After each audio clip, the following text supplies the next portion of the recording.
ترسلينها لي، انا ما ادري ايش قصدك يعني. كل ما طلعت مقطع رسلتيها لي. يا اختي خلهم يعددون وخلهم يعرسون، عاد من زينهم. الواحد اللي جاء عمره 40 سنه كبرت كرشته وزبه غرس داخل وشبي فيه.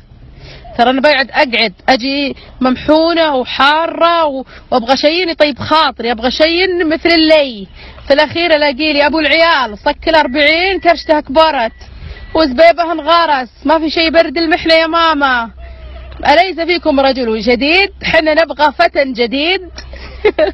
يطيب خاطرنا يا ماما. بعد الوحدة اللي كبرت محنتها معها، ومو مشكلة عادي يتزوج وحنا بنطلق ونبغى واحد صغير، والصغير ما هو بجاي عشان سواد عيني. أدري إن عمري 40 وكبيرة، يبغى يبرد محنته وأنا محنتي زادت، أبغى واحدة يبردها، أبغى فتى شديد مفتول العضلات. وخلي ابو العيال اللي كرشته كبيره وزبيبه منغرس يروح ياخذ له واحده صغيره تتعذب الضعيفه معه، تلوع كبدها على ما تدور ترفع كرشه عشان تدور شيء زين، ما هي بلاقيتي شيء زين.